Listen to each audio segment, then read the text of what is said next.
नमस्ते भैया बहनों। आज हम अपन ने जो कल हिंदी साहित्य विकास के क्रम में अपन ने हिंदी की उपभाषा बोलियों तक पढ़ लिया था, अब उसके आगे अपन अध्ययन करते हैं।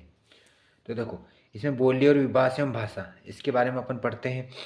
विभिन्न बोलियां राजनीतिक सांस्कृतिक आधार पर अपना क्षेत्र बढ़ा सकती हैं और साहित्य रचना के आधार पर भी अपना स्थान बोली से उच्च करते हुए विभाषा तक पहुंच सकती है। मतलब जो बोलियां रहती है वह राजनीतिक और सांस्कृतिक आधार पर अपना क्षेत्र बढ़ा सकती है, परंतु साहित्य रचना के आधार पे वे अपना स्थान बोली से उच्च करते हुए वो विभास तक पहुंच जाती है ना। विभास विभास का क्षेत्र बोली की अपेक्षा अधिक विस्तृत होती है। यह एक प्रांत या उपप्रांत में प्रचलित होती है। इसमें साहित्य रचनाएं भी प्राप्त होती है, जैसे हिंदी की विभाषाएं हैं ब्रजभाषा, अवधी, खड़ी बोली, भोजपुरी व मैथिली।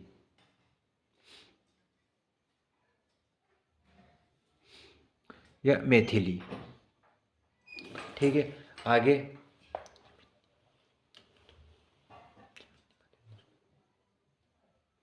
विभाष स्तर पर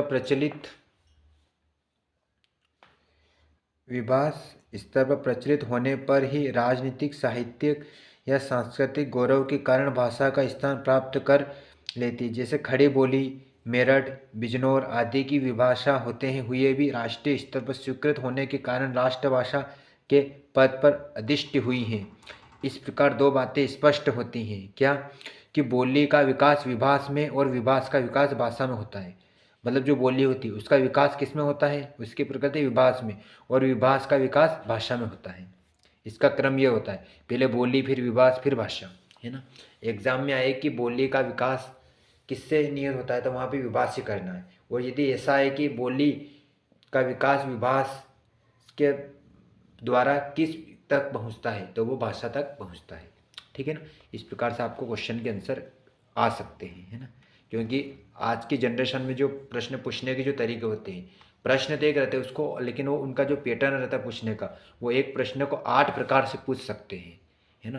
तो यदि अपने को डीप में उसकी गहराई पता होगी तो अपन किसी भी प्रकार से पूछ लेंगे तो अपन उसका उत्तर बता देंगे। उदाहरण भाषा भाषा खड़ी बोली हिंदी। विभाष हिंदी क्षेत्र की प्रमुख बोलियाँ ब्रजभाषा, अवधी, खड़ी बोली, भोजपुरी और मैथिली।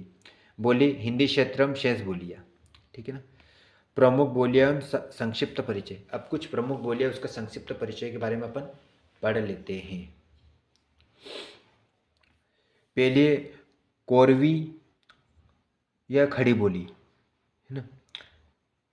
मूल नाम कोरवी है इसका, साहित्य भाषा बनने के बाद बड़ा नाम खड़ी बोली, और जब ये साहित्य भाषा हो गई इसके बाद में इसका नाम क्या पड़ गया, खड़ी बोली।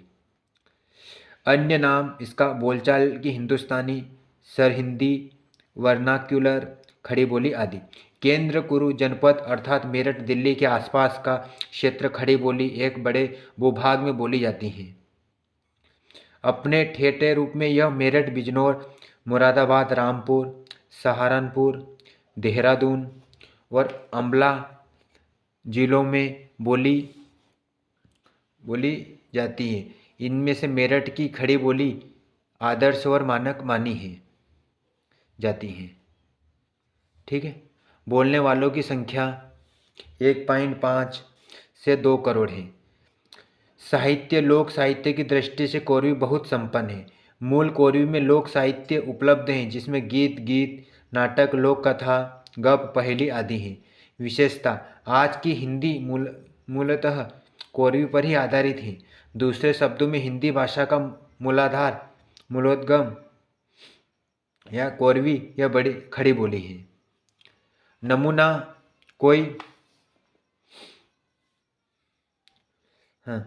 कोई बादशाह था, साहब उसके 2 रानियां थी।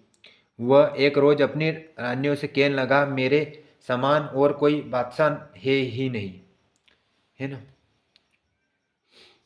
आगे तो बड़ी बोले के राजा तुम समान और कौन होगा। छोटी से पूछा तो किया कि एक बीजान शहर है, उसके किले में जितनी तुम्हारी सारी हैसियत है उतनी एक ईंट लगी है, और इनसे मेरी कुछ बात नई रखी है। इसको तमारती निवासित करना चाहिए। उसको तगमारती कर दिया और बड़ी क्रू सब राज का मालक कर दिया। ठीक है ना। ये क्या है, ये मतलब एक कहावत के रूप में एक बात दे रखी है उसने। ब्रज भाषा, ब्रज का शाब्दिक अर्थ है पशुओं का समूह या पशुओं के चरने की जगह, चरागाह। पशुपालन के प्राधान्य के कारण यह क्षेत्र ब्रज कहलाया और यही है कि बोली ब्रज भाषा। केंद्र इसका मथुरा है। प्रयोग क्षेत्र मथुरा, आगरा, अलीगढ़, धौलपुरी, मैनपुरी, एटा, बदायूं, बरेली तथा आसपास के क्षेत्र। बोलने वालों की संख्या 3 करोड़। मतलब जो ब्रज भाषा है इसकी बोलने वालों की संख्या कितनी, 3 करोड़। और इसका प्रयोग क्षेत्र कहाँ कहाँ पर था, है क्षेत्र मथुरा, आगरा, अलीगढ़, धौलपुरी, मैनपुरी, एटा, बदायूं, बरेली तथा आसपास के क्षेत्र। ठीक है। देश के बाहर ताजुबेकिस्तान में ब्रज भाषा बोली जाती है जिसे ताजुबेकी ब्रज भाषा कहा जाता है। ठीक है। शिष्ट साहित्य और लोक साहित्य दोनों ही दृष्टियों से ब्रज भाषा बहुत समृद्ध है। साहित्य कृष्ण भक्ति काव्य की एकमात्र भाषा, लगभग सारा रीतिकालीन साहित्य साहित्यिक दृष्टि से हिंदी भाषा की सबसे महत्वपूर्ण बोली साहित्यिक महत्व के कारण ही है। इसे ब्रज बोली नहीं ब्रज भाषा की संज्ञा दी जाती है। मध्यकाल में इस भाषा में अखिल भारतीय विस्तार पाया। बंगाल में इस भाषा से बनी भाषा का नाम ब्रज बोली पड़ा। असम में ब्रजभाषा ब्रजवासी कहलाई। आधुनिक काल तक इस भाषा में साहित्य सृजन होता रहा, पर परिस्थिति ऐसी बनी कि ब्रज साहित्य सिंहासन से उतार दी गई और उसका स्थान खड़ी बोली ने ले लिया, है ना। इस टॉपिक को आप एक बार वीडियो रुककर एक बार और एक दो बार और पढ़ लेना, है ना, क्योंकि सारी चीज़ इसमें डिटेल दे रखी तो अपने को कोई समझाने की जरूरत ही नहीं है ना। रचनाकार भक्तिकालीन सूरदास, तुलसीदास, नंददास, रसखान, रहीम आदि ये किसके ब्रजभाषा के रचनाकार है। रीतिकालीन में कौन है, बिहारी, मतीराम, भूषण देव आदि। आधुनिक कालीन में भारतेंदु, हरिश्चंद्र, जगन्नाथ दास, रत्नाकर, सत्यनारायण, कविरत्न आदि, है ना। सभी कालीन में अलग अलग कवि ने इसके मतलब रचना के इस ब्रजभाषा के रचना में अपने अपने कुछ मत दिए और अपनी रचनाएं की है। ठीक है। अब नमूना, नमूना क्या है, नमूना एक मथुरा जी के चोबे से थे जो कि दिल्ली शहर की चले गाड़ी वाले बनिया के चौबेसी की भेंट की गई तो वे चोबे वाले बोले, अरे भाई सेठ कहाँ जाएगा। वो बोलो महाराज दिल्ली जाऊंगा। तो चोबे बोले, मैया हमू बैठा लियो। बनिया बोलो, 4 रुपये चलिए भाड़े के। चाबे बोले, अच्छा भैया चोरी दिखेगी। ये ब्रज भाषा में शब्द दे रखे हैं, है ना। तो इस टाइप के शब्द होते हैं, ये ऑब्जेक्टिव टाइप में पूछ सकते हैं, है ना। अवधि केंद्र अयोध्या अवध। प्रयोग क्षेत्र लखनऊ, इलाहाबाद, फतेहपुर, मिर्जापुर, असंध, उन्नाव, रायबरेली, सीतापुर, फैजाबाद, गोंडा, बस्ती, बहराइच, सुल्तानपुर, प्रतापगढ़, बाराबंकी आदि। बोलने वालों की संख्या 2 करोड़ है। इसके बोलने वालों की संख्या कितने, 2 करोड़। देश के बाहर फीजो के अवधि बोलने वाले लोग कितने हैं। साहित्य सूफी काव्य, राम भक्ति काव्य, अवधि में प्रबंध काव्य परंपरा विशेष विकसित हुई। रचनाकार सूफी कवि मुल्ला दाऊद, चंदायन, जायसी, पद्मावत, कुतबन, मृगावती, उस्मान, चित्रावली, राम भक्त कवि तुलसीदास, रामचरितमानस। नमूना एक गांव माँ एक अहिर रहा, वो बड़ा भोग रहा। सवेरे जब सोए के उठे तो पहले अपने महतारी का चारा ढन्नी धमकाया दिए 10 कोनों काम करता रहा। बेचारी बहुत पुरनित्य रही, नाही तो का मजाल रहा, क्यों दही पे तेरी छुआए देते। मतलब इस प्रकार के वाक्य लिखे हुए आ सकते हैं ऑब्जेक्टिव में, है ना, प्रश्न के रूप में। और ये पूछ सकता है कि कौन सी भाषा में लिखे हुए, अवधी भाषा में कि ब्रज भाषा में। तो ये आपको समझना है और इसको हल करना है ना। वैकल्पिक प्रश्न में यदि पूछ ले तो। भोजपुरी केंद्र भोजपुरी बिहार। प्रयोग क्षेत्र बनारस, जौनपुर, मिर्जापुर, गाजीपुर, बलिया, गोरखपुर, देवरिया, आजमगढ़, बस्ती, भोजपुर, आरा, बक्सर, रोहतास, सासाराम, बबुआ, सारण, छपरा, सिवना, गोपालगंज, पूर्वी चंपारण, पश्चिमी चंपारण आदि। अर्थात उत्तर प्रदेश का पूर्वी एवं बिहार का पश्चिमी भाग। ठीक है। बोलने वालों की संख्या, अब इसके बोलने वालों की संख्या कितनी इस पर अपन नजर डाल लेते हैं। इसकी बोलने वालों की संख्या है 3.5 करोड़। बोलने वालों की संख्या की दृष्टि से हिंदी प्रदेश की बोलियों में सबसे अधिक बोली जाने वाली बोली है। इस बोली का प्रसार भारत के बाहर सूरीनाम, फिजी, मॉरिशस, गयाना, त्रिनिडाद में है। इस दृष्टि से भोजपुरी अंतर्राष्ट्रीय महत्व की बोली है। साहित्य भोजपुरी में लिखित साहित्य बहुत कम है। मूलतः भोजपुर भाषी साहित्यकार मध्यकाल में ब्रज भाषा व अवधि में तथा आधुनिक काल में हिंदी के लेखन करते रहे हैं, लेकिन अब स्थिति में परिवर्तन आ रहा है। रचनाकार, इसके रचनाकार को अपन देख लेते हैं भोजपुरी में। इसके रचनाकार में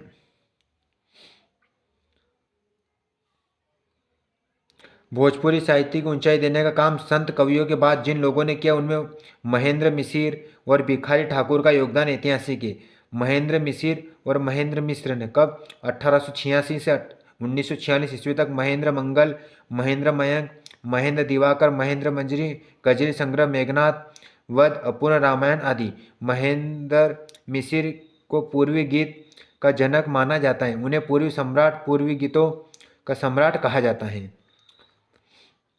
पूर्वी भोजपुरी क्षेत्र जो भारत के पूर्वी हिस्से में स्थित है में प्रचलित होने के कारण पड़ा नाम उनकी रचना अपूर्ण रामायण को भोजपुरी का प्रथम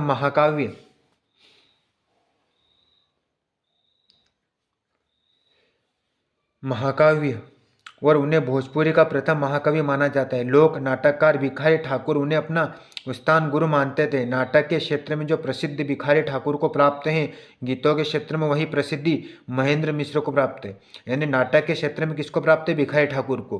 तो गीतों के क्षेत्र में प्रसिद्धि किसको प्राप्त है? महेंद्र मिश्र को। यह बात भी ऑब्जेक्टिव में प्रश्न पूछ सकते हैं। भिखारी ठाकुर 1887-1971 ईस्वी में उपनाम भोजपुरी का शेक्सपियर जगदीश चंद्र माथुर द्वारा प्रदत्त अनगढ़ हीरा भोजपुरी भारतेंदु राहुल सांस्कृत्यायन के शब्दों में सिनेमा जगत में भोजपुरी ही हिंदी की वह बोली है जिसमें सबसे अधिक फिल्में बनती हैं, है ना। हम जानते हैं भोजपुरी फिल्म बहुत प्रकार की है ना, हम देखते भी हैं। नमूना काहे 10-10 परनर पनर हजार में भीड़ होला है, नाटक देखे खातिर मालूम होता है नाटक में पब्लिक के रस आवेला। मैथिली लिपि तिरहुता देवनागरी केंद्र मिथिला विदेह तिरहुत प्रयोग क्षेत्र दरभंगा मधुबनी मुजफ्फरपुर पूर्णिया मुंगेर आदि। बोलने वालों की संख्या 1.5 करोड़।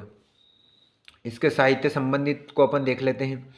साहित्य की दृष्टि से मैथिली बहुत संपन्न है। रचनाकार ज्योतिरीश्वर ठाकुर वर्ण रत्नाकार मैथिली का प्राचीनतम उपलब्ध ग्रंथ विद्यापति पद्मावली। यदि ब्रजभाषा को सूरदास की अवधि को तुलसीदास के चरमोत्कर्ष पर पहुंचाया तो मैथिली को विद्यापति के हरिमोहन जहाँ। आगे इसको देखते हैं। उपन्यास कन्यादान, द्विरागमन, कहानी संग्रह, एकादशी, कट्टर, काकस, तरंग, नागार्जुन, मैथिली में यात्री नाम के लेखन, उपन्यास, पारो, कविता संग्रह, कवि स्वप्न, पत्रहीन, नग्न, गाछ, राजकमल चौधरी, स्वरगंधा आदि। 8वीं अनुसूची के स्थान 92वां संविधान संशोधन अधिनियम 2003 के द्वारा संविधान की 8वीं अनुसूची में 4 भाषाओं को स्थान दिया गया। मैथिली हिंदी क्षेत्र की बोलियों में से 8वीं अनुसूची के स्थान पाने वाले एकमात्र बोली कौन सी है उसको अपन देख लेते हैं। देखो पहले अपन इसके नीचे गौण बोलियों का परिचय है ना, गौण बोलियों का परिचय को अपन समझ लेते हैं, है ना। ये क्या है ना मामला। इसको मैं थोड़ा छोटा कर रहा हूँ ताकि अपन इसको पूरे से तरीके से अच्छे से इसको समझ पाए। ठीक है, इसको सेट कर देता हूँ। थोड़ा और इसको छोटा करना पड़ेगा अपने को, तब अपने को पढ़ना आएगा। ठीक है ना। अब इसको पढ़ते अपन, थोड़ा और बड़ा कर लेते हैं। थोड़ा वो सेट कर, ठीक। अब पढ़ने में आ जाएगा ये। ठीक है, यहाँ से गौण और बोलियों का परिचय। बोली, नाम, केंद्र और साहित्य, है ना। पहली बोली, गौण बोलियों का परिचय में पहली बोली मारवाड़ी, इसका क्षेत्र पश्चिम राजस्थानी, केंद्र इसका पश्चिम राजस्थानी अर्थात जोधपुर, बीकानेर, जैसलमेर, बाड़मेर, जालौर, सिरोही आदि। साहित्य में इसमें श्रेष्ठ साहित्य, लोक साहित्य दोनों पर्याप्त मात्रा में उपलब्ध। उदाहरण मीरा के पद। अगली जयपुरी की ढूंढाई। ये पूर्वी राजस्थान में बोली जाती है। पूर्व राजस्थानी अर्थात जयपुर, अजमेर, किशनगढ़, टोंक आदि में साहित्य, इसका लोक साहित्य उपलब्ध है। ठीक, अगला इसका मेवाती बोली, इसका उत्तरी राजस्थानी भी नाम है। इसको उत्तरी राजस्थान में अर्थात अलवर, भरतपुर, धौलपुर, करौली आदि में बोली जाती है। इसका साहित्य लोक साहित्य उपलब्ध है। अगली बोली मालवी, यह दक्षिणी राजस्थान में बोली जाती है। दक्षिणी राजस्थान अर्थात प्रतापगढ़, कोटा, भारा, झालावाड़ आदि। कुछ विशिष्ट साहित्य में पर्याप्त लोक साहित्य उपलब्ध है। ठीक है, थोड़ा मैं इसको ऊपर कर लेता हूँ।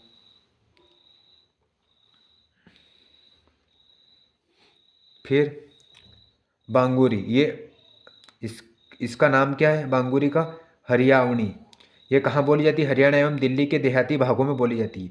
साहित्य, इसका लोक साहित्य उपलब्ध है। बुंदेली, बुंदेलखंडी नाम है के नाम से जाने जाते हैं। ये झांसी, जालौर, हमीरपुर, ग्वालियर, ओरछा नगर, नरसिंहपुर, सिवनी, होशंगाबाद आदि में बोली जाती है, जो एमपी में है। लोक साहित्य काफ़ी मात्रा में उपलब्ध है। उदाहरण जगनिक का अला, बुंदेली की उपबोली, फनापरी का उचित, ईसूरी का भाग आदि। फिर कन्नौजी, इसको कन्नौजी नाम से जाना जाता है। इसका क्षेत्र इटावा, फरुखाबाद, शाहजहांपुर, कानपुर, हरदोई, पीलीभीत आदि।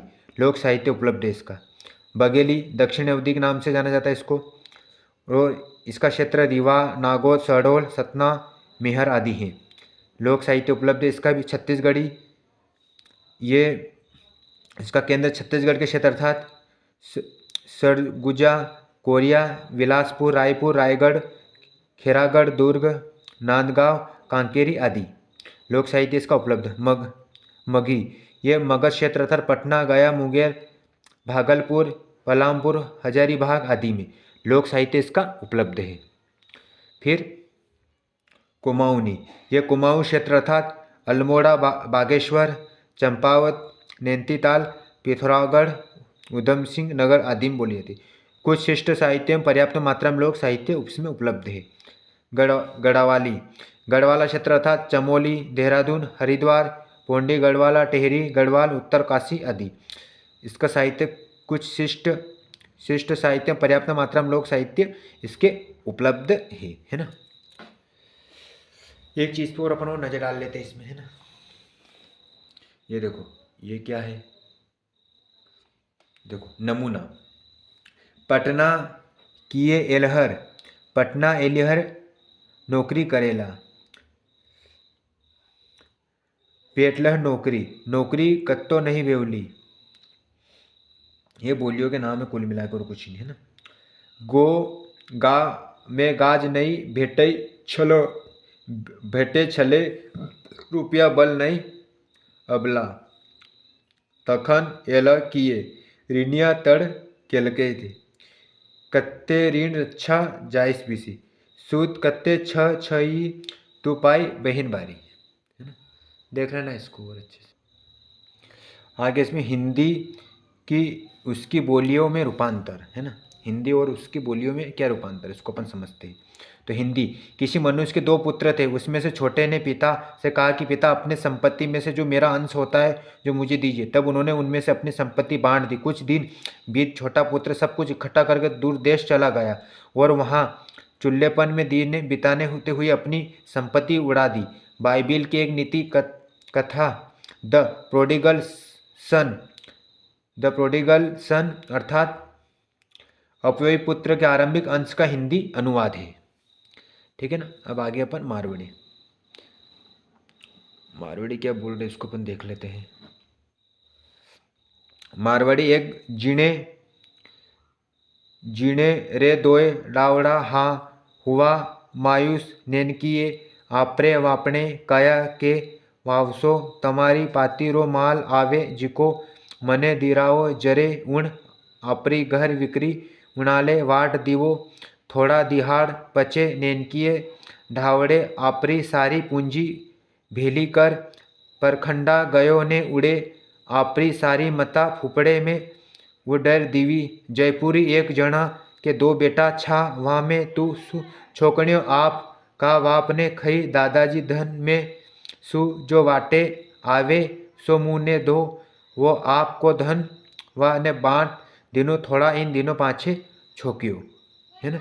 ये अपनी क्या है, ये हिंदी एवं उसकी बोलियों के रूपांतर में परिभाषा कौन सी, हिंदी, मारवाड़ी और जयपुरी। वेटो सब सोर समेटर दूर परदेश में चलो गयो, और अंडे कुगरो चालर माओ धनो उड़ो दीन। ये क्या जयपुरी बोली है ना।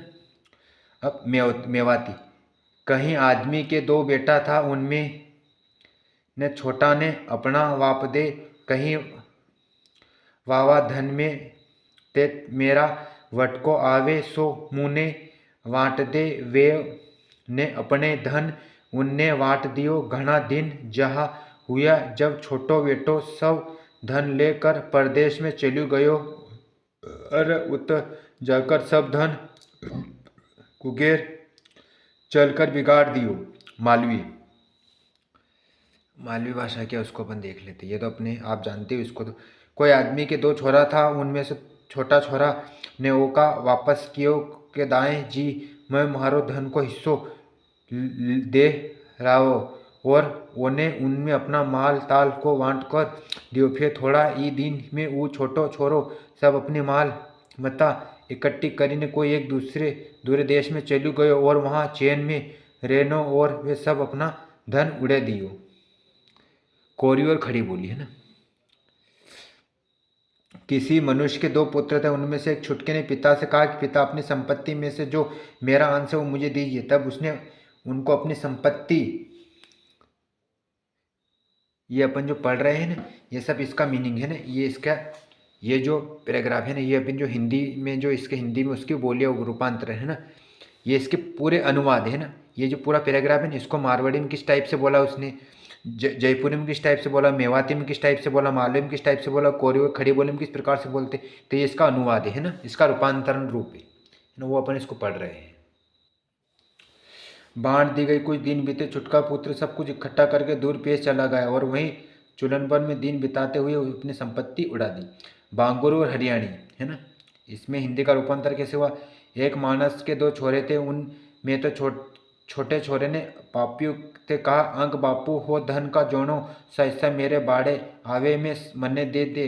तो उसने धन उन्हें बांट दियो। अरे थोड़े दिन पाछे छोटा छोरा सब कुछ इकट्ठा करके परदेश में चला गया, और उड़े अपना धन खोटे चलों में खो दिया, है ना। गजब की भाषा है यार ये तो। ब्रज भाषा, एक जने के दो छोरा था, उनमें से ये लोहरे ने कहीं कि काका मेरे बट को दोनों मोए दे। तब वहाँ ने धन उन्हें बटी कर दियो, और थोड़े दिन पाछे लोहरे ने छोटा बेटा ने सिगरो धन इकट्ठो करके दूर दशन को चलियो, और वहाँ जगह अपनो धन उड़ाए दियो।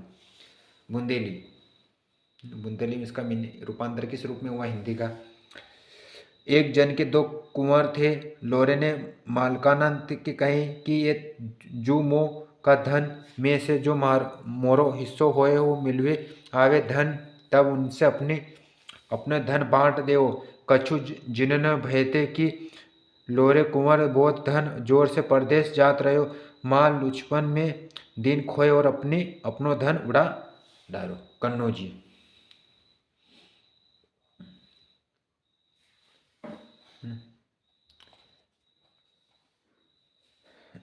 कन्नौजी, एक जन के दो लड़का हते, उनमें से छोटे ने बाप से कही कि पिता मालू को हिस्सों जो हमारी चाहिए सो देओ। तब उनने मालू उन्हें बांट दो, और थोड़े दिन पीछे छोटे लड़का ने सब कुछ इकट्ठा करके एक दूरी के देश को चलो गए, और हुआ अपनी मालू बुरे चलन में उड़ायो।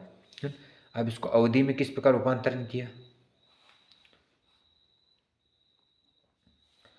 अवधि, एक मनी के दुई बेटवे रहीम ओम माँ लहुरा अपने बाप के कई दादा धन माँ जवन हमरा बखरा लागत होय तवन हम को दे दो। और ने वे अपन धन उनका बांट दहीनी, और ठेर दिन नाई बीता कि लहुरू बेटवा सब धन बटोर के परदेश चल गया, और वहाँ अपन धन कुचाल माल लुटाए पड़ाए दी से। बघेली, कौनवे मड़ई ने दुई गगाल रहे उन अपने बाप तन कहने कि अरे मोरे बाप रे, हमने हसन का माल टाल हमें बांध दे। तब मड़े ने अपन सब लिया पूछा दोनों घनालन का बाटी दीसी। कुछ दिन बीते, छोटे गवाले ने अपन सब माल ठाल जमा किसी और ले के बड़ी दूरी विदेशी निकरी गवा। हुन अपन सब रुपया पैसा गुड़ी माँ उठाए डारीस। छत्तीसगढ़ी। कोनो आदमी के तू छोकरा रहसी नहीं वो माँ सबसे छोटे हर अपने बाप के कैसे कि छोन मारो इस्तो होय वे लो दे। तब वो हर अपना जायदाद ला बांट दईसी। थोड़के दिन के पीछे छोटे छोकरा हर अपना सब जायदाद ला जोड़ के दूरिश देश चले गई और वहाँ अपन सब जायदाद ला फूंक देसी। भोजपुरी। भोजपुरी में हिंदी का किस प्रकार रूपांतर हुआ। कौने आदमी के दुई लड़का रहूँ, उन्हीं में छोटू का बाबू ने जी कहले सी कि ये बापू की जी धन में जो कुछ हमारा बखरा होय हो हमरा के बांट दी। तब उन्होंने अपन धन बांट देली। बहुत दिन न बीतल कि छोटका अपन कुछ धन लेके परदेश चल गए और वह लुचे ने अपन धन उड़ा दीजी। मगी। कोई आदमी ने दू बेटा हलो औकार में छोटका अपन बाप के कहलू कि ये बाप धन दौलत के जो हमर बखरा होए गई कि हमरा दे दे। तब वो अपन धन दौलत बांट देली। ढेर दिन नहीं बितलई कि छोटका बेटा सब जमा करई और दूर देश चल गई और हुआ धन दौलत लूछे में उड़ा देली। मैथिली। एक केहूँ आदमी के छू छरिका रहे, ओ में से छोटका बाप में कहलुक हो बापू धन सर्ब में से हमर हिस्सा बखरा होय हमरी दे दो। तऊ ओकार के अपन धन बांट देलक। बहुत दिन द भेले कि छांटका लड़का सब कछियो जमा करके दूर देश चल गए और वहाँ लम्बेट में दिन गवेत अपन सर्बस गमा देलक। कुमाऊनी में है ना, बहुत सारी ये भाषा बोली है, वो भाषा है। एक मैसाख द्वि चाल छया उनून में नान चाला ले बाबू थे, क्योंकि ओ बाबा तुम्हार धन में जो मेरो बाणु हो वो मेके दे दिए। तब विले अपन धन उन्होंन में बाणी दियो। मने दिन भयो कि नाना चेला सब कुछ बटोली परदेश नैन्य ओ वहाँ विले अपने गटी उड़े दी। गढ़वाली। एक क्षण का दुई नोन्या छाया वो माँ न कांसा न अपना बुबा। माँ बोले कि बुबा बिरसत में वटो जो मेरो छ में दो। तबे वे बिरसत हूँ सणी बाटी दीने और भिंडे दीने दी होया कानासा। नोन्या सब कटो करी कर एक देश चला और दूसरे देश में क्या है चला गया और अख अपनी रोजी कुंभर में उड़ाई। रोजी यानी जो अपनी संपत्ति थी उसने उड़ा दी। कुल मिला के ये जितनी भी भाषा मैंने पढ़ी है ना, हिंदी से रूपांतरित हुई, तो कुल मिला के इन सब के शब्द में से वो कुछ भी एग्जाम में पूछ सकता है। तो सारे शब्दों को आपको मोटे मोटे तौर पे याद आना चाहिए। मान लीजिए कि ये पूछ लिया कि ये तुम्हारा शब्द किस भाषा का है, तो फिर आप क्या करोगे।